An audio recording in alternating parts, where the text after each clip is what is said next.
Hello everyone, my name is André Lima and I'm here to present Host Intrusion Detection like a boss. So about the presentation, we're going to start with a few basics so you can put this whole stealth mode host intrusion detection system into the appropriate context. Then we're going to see the whole thing through the hacker's perspective once you get inside the network. And you actually have the root access and some different ways that you can install the backdoor so you can come back to the system in a much easier way than to do the whole exploit again. So then we're going to see some specifics on Samhain, which is the host intrusion detection system I'm going to be using to show the stealth mode feature. As far as I know, it's the only host intrusion detection system that actually has this feature, stealth mode. And so we're going to see the theory behind it, so how Samhain actually performs the stealth mode function. And then I'm going to give you the how-tos and finally see some precautions and conclusions. So imagine you are hired into a small company.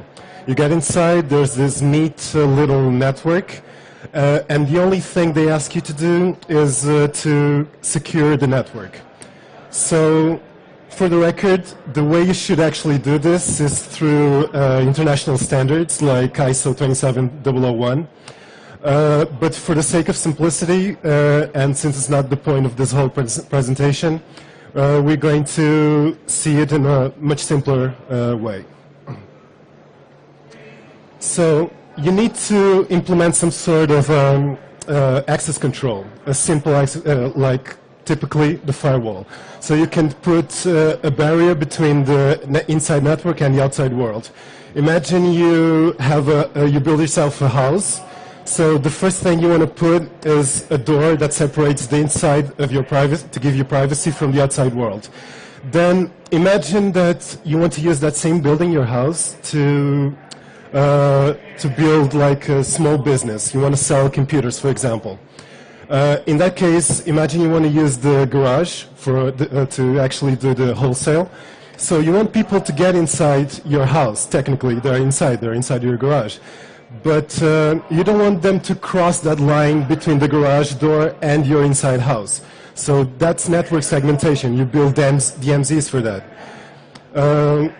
But then again, even with firewalls and DMZs, if you can't really protect your house from that kleptomaniac cousin of yours, so that's where intrusion detection system comes in. You have a system which analyzes traffic, network traffic, or even inside like host intrusion detection systems inside your servers. So it can analyze typical and untypical behavior and alert the administrator accordingly, of course. So we have a few distinctions to make. In this case, network intrusion detection system and first network intrusion detection system and host intrusion detection system. If you have a device or application that is analyzing network traffic, so that's network intrusion detection system, of course, and if you have it inside your servers, then it would be a host intrusion detection system. Another distinction to make is between statistical anomaly-based IDS and signature-based IDS. Statistical anomaly-based is usually when, every network typically has a pattern. So you know what your users usually do. If you're a school, college, you have different kind of traffic than a small business, for example. So you can configure your IDS to actually study on the first phase what's the statistical normal standard for your network, and then if it notices some deviation to that pattern, it actually alerts you or prevents traffic from actually flowing into your network. And then you have the signature-based, which is typically done, for example, by antiviruses. In this case, the signature is actually very specific behaviors from specific traffic, so from a traffic like some virus that listens to a port and sends, I don't know, some traffic to a specific port or in some specific way. You can actually configure your IDS so it can detect this pattern and, of course, alert you. Then you have the difference between IDS and IPS. A detection system, usually it's a much faster system because it lets your traffic on a network or even to your host flow normally. But it stores the traffic, usually in some type of storage, the database, for example, but it then analyzes that traffic and studies patterns between all those traffics and lets you know if something is wrong.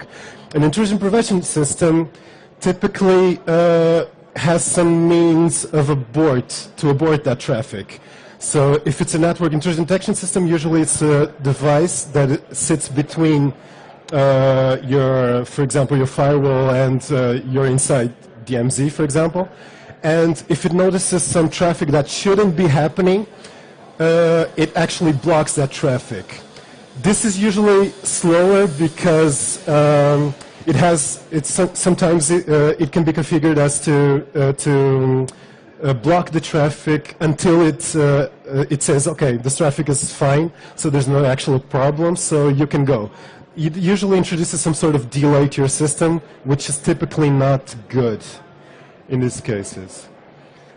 So let's talk about the hacker's perspective. The root access is the holy grail. You get inside a network, you want to get inside a server, so you actually you can hack in through many different types of techniques like SQL injection or buffer overflow, or even you can have unprivileged access to the system, but then you find some way, kernel exploit or something, so you can do privilege escalation and actually get root access. Once you get the root access, you don't want to go typically through all that work again to get inside that server. So you want an easier way, and you usually don't want to go in the same way because if you got inside, if you found the hole, that means someone else can technically find the hole and you will be competing space. Some server you hacked, you and many other hackers from Russia and China and everywhere in the world. So you don't want that. So the first thing you actually want to do in these cases is to install a backdoor. Now you have a few different ways to do this. Usually they all imply they have the same kind of impact to your system, like you can patch the hole from which you came in. You can add a backdoor user, for example, through typical commands like add user. Or you can make you can make the server contact your computer from outside, your computer, the attacker's computer from outside, so you can control it from outside through, for example, cron service. You can alter logs to hide your fingerprints inside the server. Usually all these, for example, all these four, they imply writing in files. So this is something that can be prevented through host intrusion detection systems, and that's something we're going to see in a few steps after this. Something else, some other things, you can install rootkits, backdoor service, like an application that listens to a particular port, a hidden port, and then you know that through that port you can easily get in. And you can also, for example, alter binaries that are in the system. Imagine like you can change the SSH application so it can accept your credentials that only you know, for example. Those are examples of Trojan binaries. And these three last steps, they imply altered also files, in this case applications. And in case talking about backdoors, you're only limited by your imagination, actually. You can do many kinds of stuff as you wish. So, the system we're going to see is called Samhain. It's an open source multi-platform application. It works for Windows as well, typically for Linux. In the Windows system, it has some particular features, like it can check for the registry values, so you can see if something is being changed or altered in any way. It provides file integrity checking, log file monitoring analysis, rootkit detection, port monitoring, detection of rogue suite executables. And not only can detect file signatures, but it can really see the data structure of the file system, like the inode. You can see the timestamp, analyze if it's been altered in some way. That's usually something that can be done by an experienced hacker to alter the timestamps of files, so you don't detect that they've been tampered. Ownership, owner and group permissions, number of hard links, which is useful in some cases. Then again, detecting kernel roots, checking for open ports, and log file validation, and a few other features, of course. I'm not going to mention everything, but specifically and finally, the one which I'm most interested, which is the stealth mode feature. So what does that mean? How does Samhain actually performs this stealth mode? What it does, it obfuscates you when you configure the application when you compile it. You give it a binary value, an 8-bit binary value, from which it obfuscates the strings which are stored, for example, in the log files, if you're storing them manually, that's an option, or in the databases where he stores the log files, for example, from many systems or from different the various checks that it performs. So instead of having the name Samhain in the log file, you will have an obfuscated name, like completely unreadable. Then you can, what does it mean again? It means the second step is the configuration can be steganographically hidden in a PostScript image file. Now this is very cool. Usually you have different, you have a configuration file which can be easily found, and if you know particular strings that are in this configuration file, you can search the system for it. Now, hiding the configuration file this way, you render the PostScript image file still readable. So if the attacker clicks, wants to read in some way the file, it will actually see an image file. So he won't suspect anything, at least from a first view. Then you can, what it does also is rename the host intrusion detection system binary file, so, and the auxiliary applications. So the host intrusion detection system in this case is not only a particular binary file, it's not only Samhain. It has, for example, an application to extract the configuration file from the PostScript image file. It has the application to also embed the configuration file, a text file, inside the PostScript. It has other other applications, and all these usually typically start by Samhain _ something. So you don't want these binary files running all over your system and easily detectable. So once someone gets inside and has root access, typically you can shut down the host intrusion detection system, but in this case you won't be able to find it because it's very well hidden in every particular way, in every specific way. So, and another way is another detail is that the man files that are installed, you obviously can find, can detect the presence of Samhain inside the system by searching through the man files.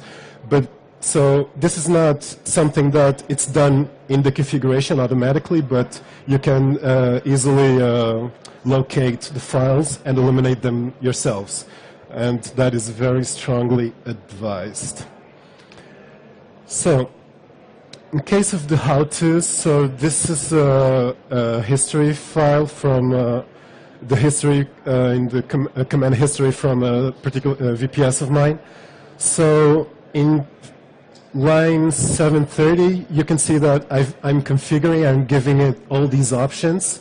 So the most important options here are the option number 1, in which I'm giving it the binary a whole new name. In this case, I'm calling it init3.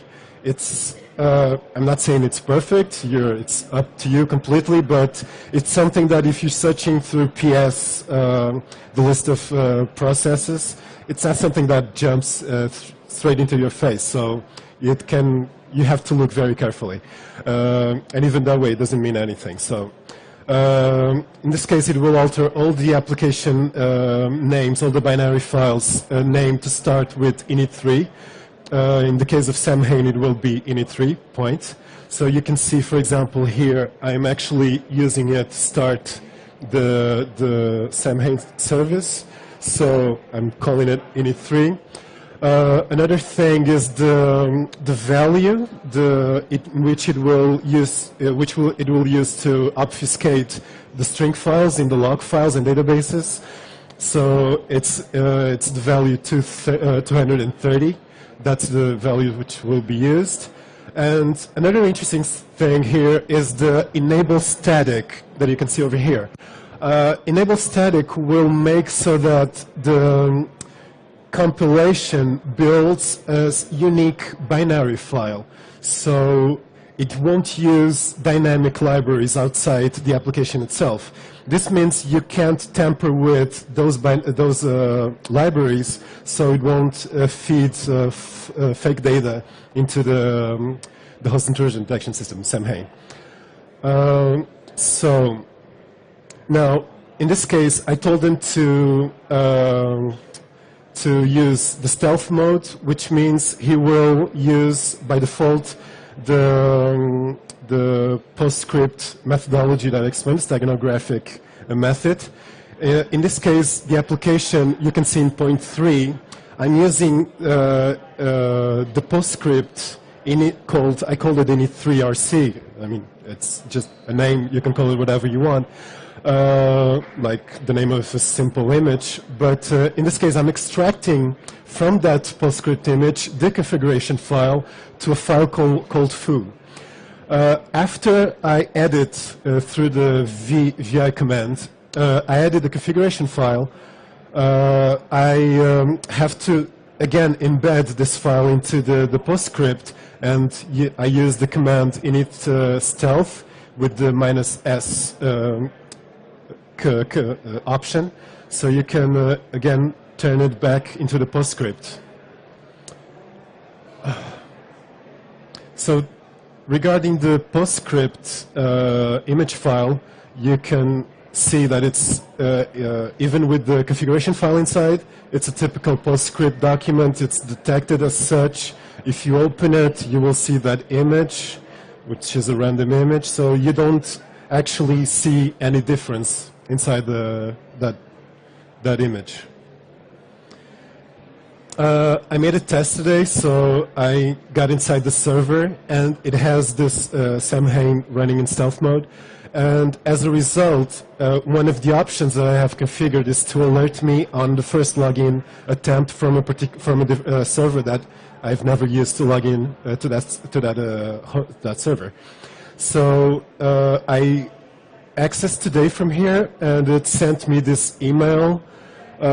First login from this host, and I guess that's the host name from the access point that we use here, the gateway to the internet from inside.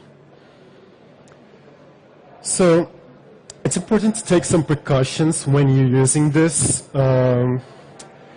You definitely should have a documented procedure inside your company, or for yourself at least, So you don't want to install the binary with a name and then go out a few weeks later, you come back in and you have no idea what's the application running. So you definitely don't want that. Another thing is the actual history. If the hacker has root access, it can make simple history, type the history command and see what name you use to configure the file. You don't want that as well, so you might want to consider clearing the history, your command line history. Be careful with shoulder surfing, so you might want to consider some appropriate clothing.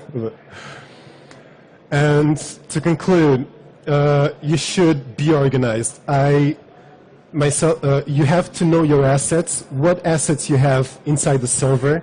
If you don't know that you have something in your house, you won't know if someone steals it from you, or someone accesses or alters it in any way. So you have to have this, you have to know your assets, have them listed. What users are supposed to be on a specific server, for example, what ports must be on, what files, configuration, or executables must not be altered, should remain the same. Document your stealth configurations, as I mentioned previously. And you should be very specific about what you're monitoring. I hate false positives, as probably most of you. You don't want to waste hours of your day receiving thousands, hundreds of, even hundreds of alerts, and having to go through all of those and realizing that those are actually false positives. So you definitely don't want that. So you have to be very specific. You don't want a particular user to get inside that server, to do a login, or from any other different host. You can configure the Samhain to specifically do this and to alert you. So when you receive that alert, you're sure that this thing that you don't want to actually happened, and not a million of possibilities that you might not want to take into account. You have services, for example, running in a server. You don't want any of them to go down, or you don't want new ones new services listening to ports. In this case, new applications running in case you install something. So try to be very specific about it so you don't have too many alerts. So these are some references. You have the Samhain documentation. The configuration file is pretty straightforward, actually, and some other references. This last one is particularly useful for a few backdooring techniques. So, questions? Yes.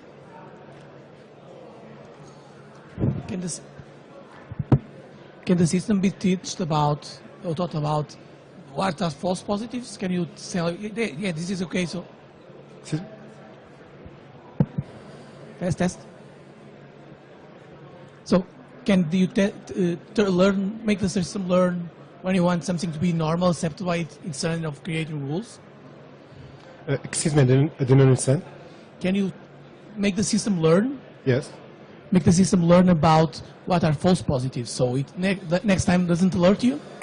No, in this case, it doesn't have the anomaly statistical-based detection system, so it's very specific. You have to tell it exactly what you want to look for, to search for. It has many features, like I said, ports, integrity checking on files, binary files, configuration files, but you have to be very specific. It doesn't have the anomaly-based, the learning phase that you usually go through. It doesn't support that. Hi. Hi. Two questions. Yes. About the steganography part. Yes. Can I use my own images to make the configured file? Yes, okay. You can. There's even a tool, I think it's from a package called Image Magic or something, the application is called Convert, and you can convert a typical JPEG to a PostScript image. So you have imagine it's a website. you can convert the logo from your company to it. So if the hacker clicks on it and he sees the logo of your company, he won't suspect anything. Okay, and the second question also about that, by looking at the image file, like to the bits and bytes, how easy is it to find the configuration, or at least to know that that's the configuration file? Is it possible? Is it easy? It can be done because I believe it's not as straightforward if you do it automatically, because I think, if I recall well, it's attached to the end of the file. So it doesn't have an impact on the PostScript reading itself. So if you click on it, as I said, you can read it, see the image itself, only the image. But if you're analyzing the file, you might find you can find the configuration inside. But then again, if you have usually a hacker, once you get root access, that's not the kind of work you want to do, because it can be very extensive, especially if it's a storage server. Then forget about it. You're not going to analyze every image file in it. But I said it can be done automatically, because you would have to search for the Samhain name, for example, and it is obfuscated by the value that I showed. So it's hidden in some way. Yeah.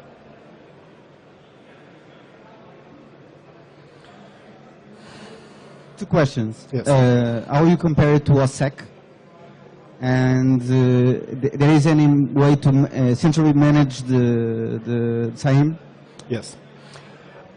Comparing to OSSEC, honestly, I've been using OSSEC for a longer time, so I feel more comfortable with it, and it's been much more tested. So if I had to recommend something, I would go for OSSEC. But OSSEC doesn't have this very specific feature, the stealth mode feature, which is very cool.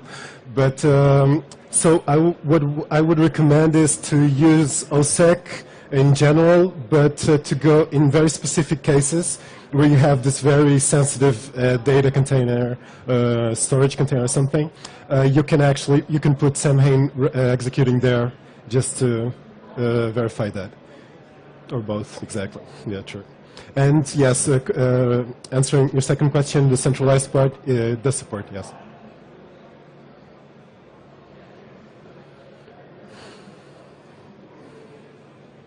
Is that all? Okay. Well, thank you very much. Thank you.